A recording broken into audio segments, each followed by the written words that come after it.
Pregame show with Jason Myrtetus. Yeah, I don't have that club in my bag yet. And Brian Smith. Yeah.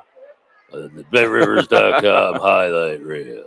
Anyway, we're live at the East Food Hall, Wells Fargo Center. That's Brian Smith to my left. On your video on the streaming show, it's on your right, though. But we are here. We're getting ready for Flyers Devils, and we're actually preparing for a game in which the Flyers can win 3 straight. Woo-hoo. The last time we sat in this food hall was Game 10 of the 10-game winless streak. Yeah. Yep. Far different feeling today, isn't it? It's funny what a couple of wins can do. Yes. It really is. And I guess the thing that I hadn't realized until we got to where we are today is that the New Jersey Devils have only won twice in their last 10 games. Both of them against the Flyers. Both of them against the Philadelphia Flyers. Well, thanks for listening to Flyers Daily. I've been accentuating that for a week. I've been traveling all over the place. I've just been listening to like the same 4 songs on my phone over and over again. I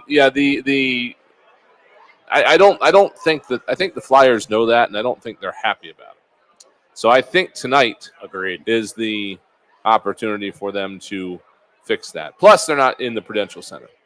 Flyers have never played the New Jersey Devils good on the road, no matter where their home was, whether it was or what the record is. Brendan Byrne Arena or Continental Airlines Arena or whatever you want to call it, and then Prudential Center. Or record doesn't matter either. They just have a tough time there. And so, unfortunately, I guess it's unfortunate you call it.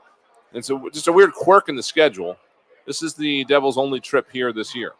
And it's the first time since this franchise has existed, and not just in New Jersey, but also Kansas City and in Colorado, that the Flyers only see them at home once in a season. Because they used to play the Western Conference at home twice. Right, yeah, back when the Western Conference was just the new teams, and didn't really matter geographically where they were. But for the last decade, I guess, you've played every team in your division 4 times, but the Flyers lost a Devils game with the addition of the Kraken. They had to take 2 games in the East and move them out to the West. I'm not sure off the top of my head which other divisional opponent, that they don't get. But it's a little strange that they only see the Devils 3 times this year, considering that they're the closest team to Philadelphia other than the Flyers play. So geographically, it is what it is. It'll rotate. Next year it'll be somebody different. There's been a rotation like that going on in the intra-division matchups against the Atlantic Division for the same 10 years. Every year you play a team twice on the road and once at home, and then next year you flip.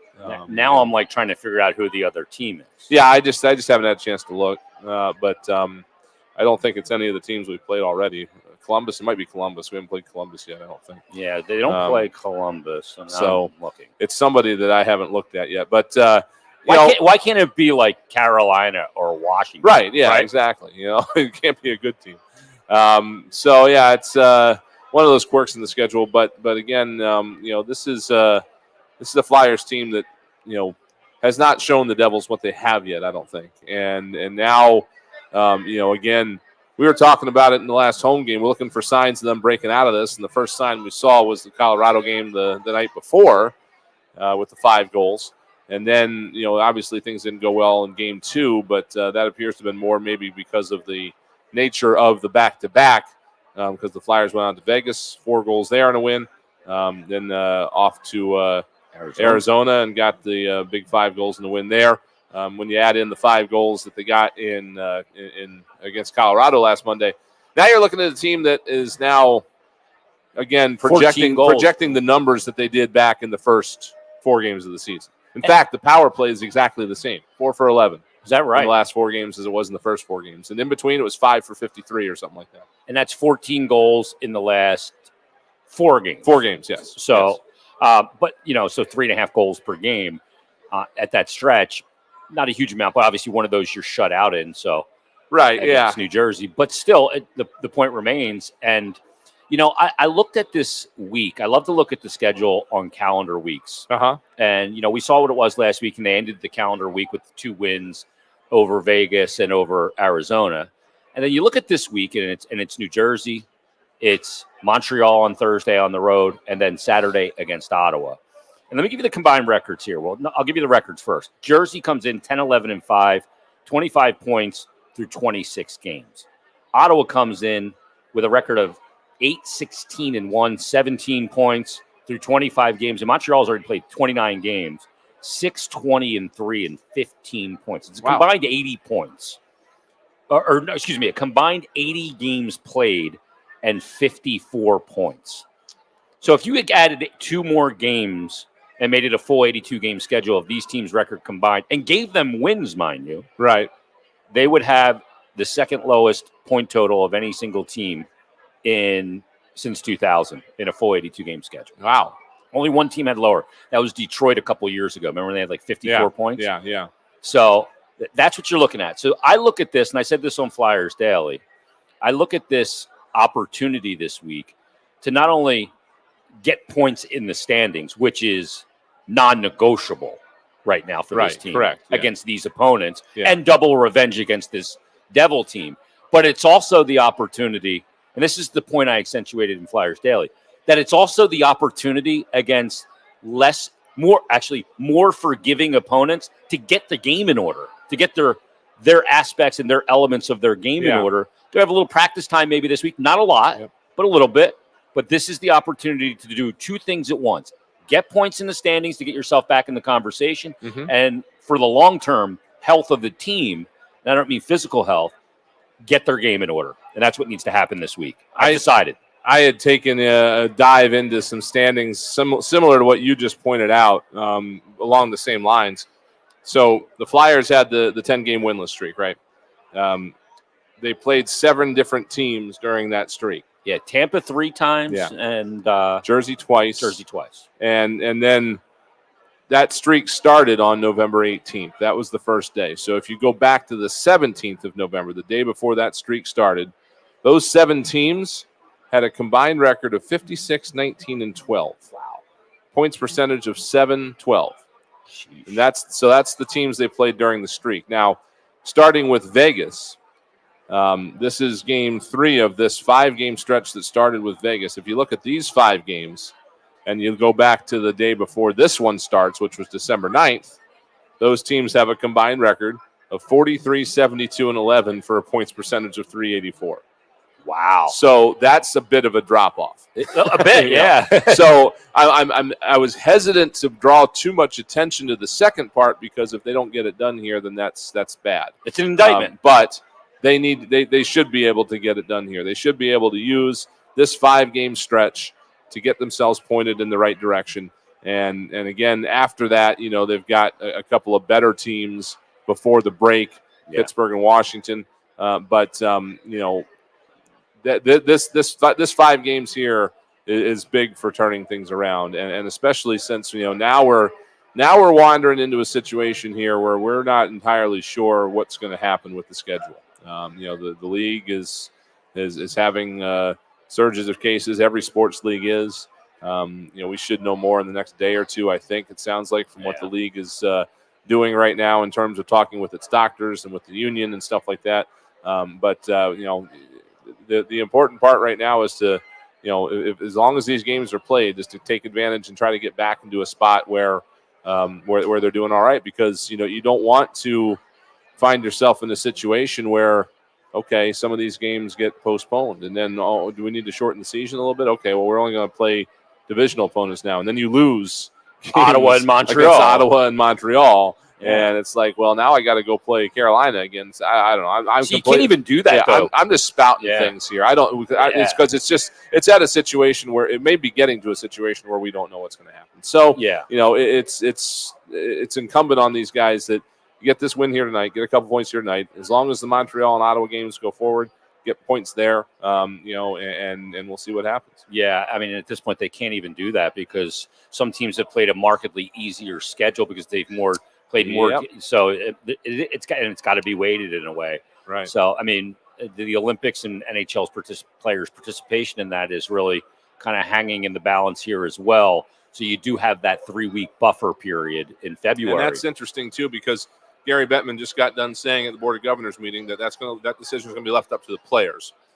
Pretty adamant about that. It was going to be left up to the players. But they need to make the right decision. Whether that stance changes or not, I don't know. But the point of that was that if the players go over to China and test positive, apparently you can be stuck there for Quite some 5 time. weeks. Yeah. And they certainly don't want that to happen. Yeah, and what if you test positive on the last day and you're out 3 to 5 weeks beyond that? And then your NHL team then Yeah. would have to go without you. It tells you all you need. And then you're also stuck in a government mandated quarantine in Beijing. That does not sound like my idea of a good picnic. Yeah, well, Connor McDavid called that today unsettling. Was the word he used. That's a good way to put it. Yeah, that is very unsettling.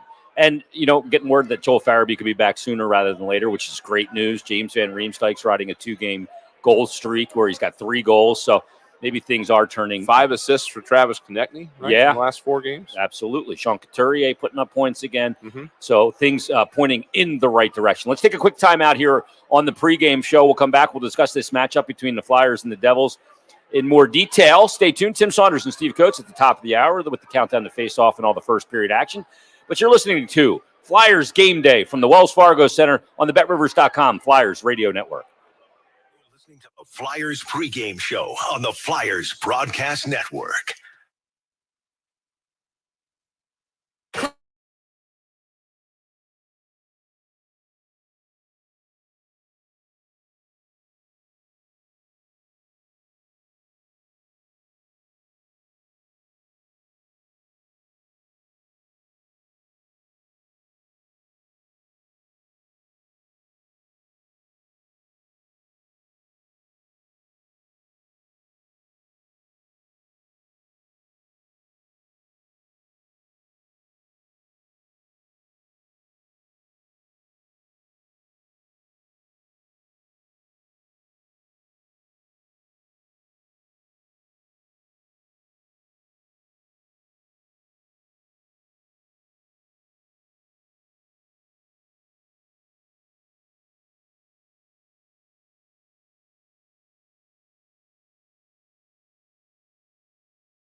on the Flyers Broadcast Network.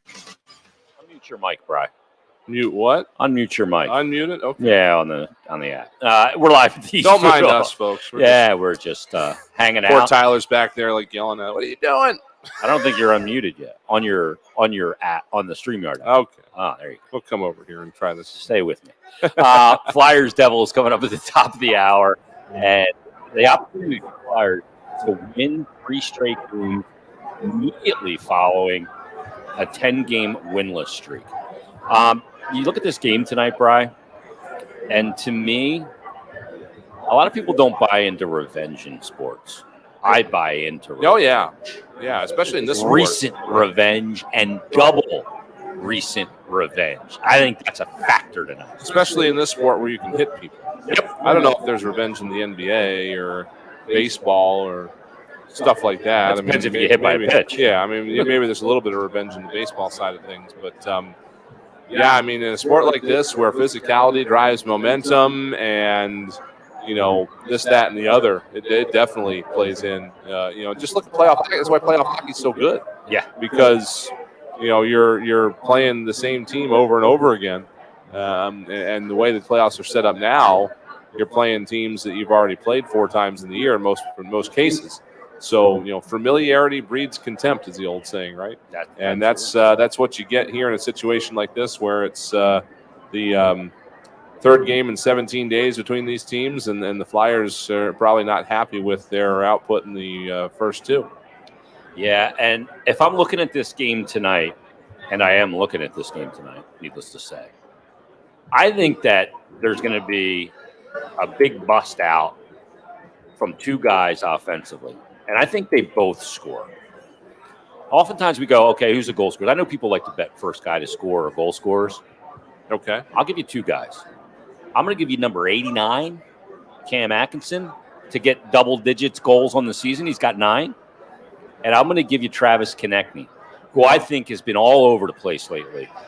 He hasn't scored in a while, hasn't scored a goal in a while, but he has been buzzing lately. He has been creating and getting assists, and I think he likes to land tonight. So I'll go with a double, Atkinson, Konechny, both to score. I like that. And this is where hockey stats are funny, because Konechny, for all intents and purposes, did score in Arizona. But because the puck nicked James Van Riemsdyk's stick on the way in, he didn't get the goal. And so that's exactly my thinking. That's the funny thing about hockey stats sometimes. I don't know. I would think should have shot it into James. Yeah, exactly. You caught me off guard here because I don't have a roster in front of me to think over this a little bit. Let me give you a second, because the last time Konechny scored was against the Tampa Bay Lightning. Okay. On the 18th, the game you referred to, game number 1 of the 10-game winless streak. That was the last time he scored, that 4-3 shootout loss to Tampa. In that time, he's also had 6 assists now, but in the last 2 games, he's got 3 assists. He also had 2 assists in the game against Colorado. I think he's a guy that's got goal written all over him tonight. I'm going to lean on Keith Yandle. You going to go Yandle for a goal? For a goal. Well, I'll go get him a point power play. But I don't know if you're going to goal. I think one squeaks through tonight because this power play is looking a lot better. Even the opportunities that it did not score on that road trip, it looked a lot better, especially Vegas and Arizona. So, does he squeak one through? At least, I think it's at least got a chance. And again, we were talking about baby steps. They got the win against Vegas. They got the win against Arizona. Now it's take these things that you did well against those teams and do it against a slightly better team tonight. Yep. And then reinforce it against 2 slightly better teams the next 2 nights than what was in Arizona, and then go from there. Just work your way back. But I like the way that power play has looked. I like the way Yandle seems to have a little bit of swagger back in terms of walking the blue line. Mm-hmm. The caveat there is, do teams figure out that they need to pressure him to take away his time and space back on that blue line? If they do that, maybe he's not as successful. But I think he might be able to sweep one through there. I don't put a lot in the plus-minus stat But they're minus 29. Yeah, Cam Atkinson has played in all 26 games, and he's a +5. I think that's interesting. I mean, most of the Flyers are minus because we know about the inability to score for so long. But one of the underrated things about Atkinson is the way he plays the game defensively. He's known as a goal scorer. He's a good penalty killer. And I think that – and he's got an underrated ability to dish the puck a little bit. We saw that with that Giroux goal in the third period against Arizona. Yeah. But that number is kind of telling to me when you look at it. I mean, Farabee's played 21 games. He's a +7. You know, you look at some of the – you know, Giroux is minus, and Couturier's minus, Konechny's minus. But, and again, I don't put a lot into it because it's a team stat. Right. But I just thought it was something worth mentioning. Yeah. What else is worth mentioning is that the countdown to face-off is coming up. Tim Saunders and Steve Coates, they're going to bring it to you. And they're going to bring you all the first period action between the Flyers and Devils as the Flyers look to win 3 straight. Stay tuned. It's Flyers Devils coming up right after this. You've been listening to Flyers Game Day on the BetRivers.com Flyers Broadcast Network. Your home for Philadelphia Flyers hockey.